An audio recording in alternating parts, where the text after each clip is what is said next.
Halo, perkenalkan nama saya Isna Widavido NPM 0620015781, kelas 3B Program Studi Kesehatan Masyarakat Fakultas Ilmu Kesehatan Universitas Pekalongan. Apa sih waterborne diseases? Yaitu penyakit yang ditularkan melalui media air. Biasanya, penyakit yang ditularkan melalui media air ini menginfeksi saluran pencernaan. Untuk distribusi kasusnya sendiri, banyak terjadi pada negara-negara berkembang. Di sini saya akan memaparkan tentang pertama definisi, kedua distribusi dan frekuensi, ketiga contoh kasus. Di sini saya mengambil penyakit kolera, yang keempat cara penularan, kelima faktor resiko, keenam upaya pengendalian, dan yang ketujuh kebijakan nasional dan internasional.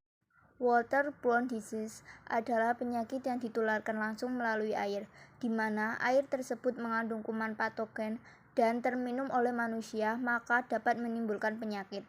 Kontaminasi pada manusia dapat melalui kegiatan minum, mandi, mencuci, proses menyiapkan makanan, ataupun memakan makanan yang telah terkontaminasi saat proses penyiapan makanan.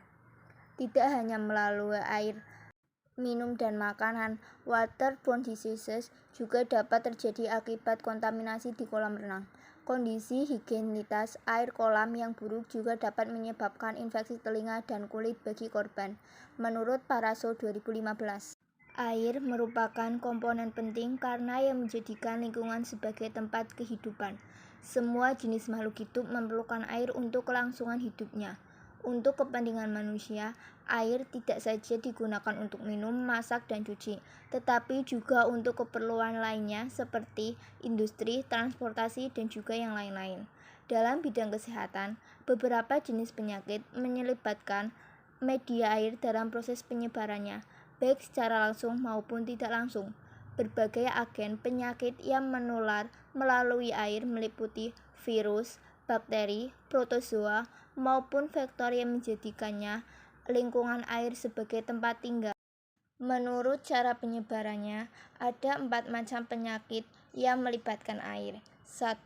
Waterborne diseases, yaitu penyakit yang ditularkan langsung melalui air minum, di mana air yang diminum mengandung kuman patogen. Penyebaran penyakit secara tidak langsung bersangkutan menjadi sakit. Termasuk dalam kategori ini adalah penyakit kolera, tifus, disentri, dan yang lain. Yang kedua yaitu waterborne diseases, yaitu penyakit yang disebabkan oleh higienitas air yang buruk. Yang ketiga yaitu water-based diseases, yaitu penyakit yang disebabkan oleh bibit penyakit yang sebagian siklus kehidupannya berhubungan dengan air. Yang keempat yaitu water-related vector, adalah penyakit yang disebabkan oleh vektor penyakit yang sebagian atau seluruh perindukannya berada di air. Termasuk dalam kategori ini adalah penyakit demam berdarah, malaria, dan filariasis. Apa sih upaya yang dapat kita lakukan untuk pengendalian penyakit menular dengan media air ini? Salah satunya yaitu penyakit infeksi saluran pencernaan dengan cara sanitation barrier, yaitu memutus rantai penularan seperti penyediaan air bersih, menutup makanan agar tidak terkontaminasi debu dan lalat, buang air besar, dan membuang sampah tidak di sembarang tempat. Yang kedua yaitu penyakit infeksi pada kulit dan mata. Dapat dicegah pada higienis personal yang baik dan tidak memakai peralatan orang lain seperti sapu tangan, handuk, distribusi, dan frekuensi kasus.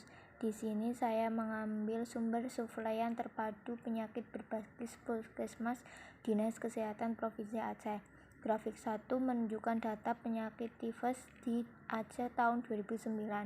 Dari grafik tersebut, yang menderita tifus pada tahun 2009 sebanyak 572 orang, yaitu laki-laki sebanyak 308 orang atau sebesar 54% dan perempuan sebanyak 264 orang atau 46%. Grafik 2 menunjukkan penderita kolera tahun 2009 sebanyak 7 orang, yaitu laki-laki sebanyak 5 orang 71% dan perempuan sebanyak 2 orang 29%. Dari Ditjen PPPL Depkes Republik Indonesia, Profil PPPL 2006, penyakit kolera di Indonesia terdapat 78 kasus. Grafik ketiga, yang menderita diare pada tahun 2009 sebanyak 20.415 orang, yaitu laki-laki sebanyak 10.048 orang atau 49% dan perempuan sebanyak 10.367 orang atau 51%. Kolera adalah penyakit infeksi usus yang dapat menyebabkan diare yang berat. Nama kolera berasal dari bakteri penyebab penyakit, yaitu Vibrio cholerae. Penyakit kolera jika tidak mendapat penanganan segera dapat menyebabkan kematian. Persebaran penyakit kolera di dunia pada tahun 2017 adalah tahun yang bersejarah untuk kolera, karena setelah penemuan pertama pada penyakit kolera tahun 1817, kini kembali mengalami peningkatan yang signifikan. Kolera menyebabkan kematian sebanyak 2.261 orang di Yaman, 1.190 orang di Kongo, dan 1.007 di Somalia, serta di negara Afrika yang lain, menurut WHO 2018. Kolera adalah kondisi di mana terjadinya infeksi pada usus kecil yang menyebabkan diare dalam skala besar. Bakteri yang paling sering menginfeksi usus kecil adalah Vibrio cholerae. Bakteri tersebut mengeluarkan racun yang memicu terjadinya pelepasan cairan dari usus dalam jumlah besar. Pelepasan cairan ini pada akhirnya menyebabkan diare. Jika dilihat dari sisi tempat berkembangnya penyakit ini, maka sudah barang tentu tempat dengan sistem kebersihan yang buruk menjadi tempat favorit mewabahnya kolera.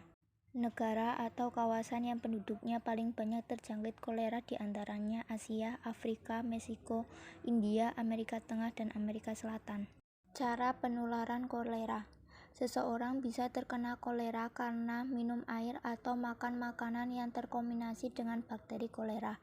Ketika terjadi wabah kolera, biasanya sumber kontaminasi dari kotoran orang yang terinfeksi kolera yang lalu kotoran tersebut mencemari air yang digunakan untuk makanan. Penyakit ini dapat menyebar dengan cepat di daerah yang tidak punya sistem pengolahan limbah dan air minum yang memadai. Orang tidak akan terkena kolera jika hanya bersentuhan, menurut Irianto 2014. Faktor risiko penyakit kolera. Seseorang dapat terinfeksi kolera dengan mengkonsumsi minuman atau makanan yang terkontaminasi oleh bakteri kolera. Pada kondisi epidemik, sumber kontaminasi seringkali adalah feses dari orang yang sedang terinfeksi dan terbawa ke makanan dan minuman sehingga dapat menyebar ke orang banyak. Penyakit ini umumnya tidak dapat tersebar dari orang ke orang, sehingga kontak fisik dengan pengidap bukan merupakan risiko terinfeksi kolera. Faktor risiko terjangkitnya kolera antara lain sanitasi yang buruk dan kelompok ekonomi sosial menengah ke bawah. Upaya pengendalian penyakit kolera. Untuk mencegah penyakit kolera, gunakan air yang benar-benar bersih dalam kehidupan sehari-hari seperti minum dan mandi. Menjaga lingkungan sekitar agar tetap bersih merupakan langkah pencegahan yang paling ampuh guna menangkal terjadinya wabah kolera. Kebijakan nasional dan internasional terkait program pengendalian. Sebagai badan khusus PBB, WHO bertanggung jawab terhadap masalah pandemi penyakit kolera di Haiti. Sebagai respon, PBB menghadapi ancaman bahaya dari penyakit ini. Badan Dunia membentuk badan kesehatan ini ditunjukkan untuk memberikan bantuan yang berhubungan dengan kesehatan, misalnya obat-obatan, tenaga medis, dan penelitian terhadap penyakit yang mewabah di belahan dunia, sehingga dapat mengantisipasi banyaknya korban jiwa akibat wabah penyakit. Sesuai dalam program kerja umum ke-11 yang memberikan kerangka bagi program organisasi, anggaran, sumber daya, dan hasil yang berjudul Melibatkan untuk Kesehatan mencakup periode 10 tahun dari 2006 sampai 2015. Kegiatan-kegiatan ataupun program yang dilakukan oleh WHO selalu bertindak sesuai dengan perannya dalam kesehatan di masyarakat, yaitu 1. Informasi manajemen dan penyebarannya, 2. Pengaplikasian bantuan teknis, 3. Pengetahuan mengenai penyakit endemik, 4. Diagnosa dan cara penanganan kasus, dan 5. Koordinasi. Sebagai daftar pustaka, saya mengambil referensi dari berbagai jurnal dan juga referensi dari e-book.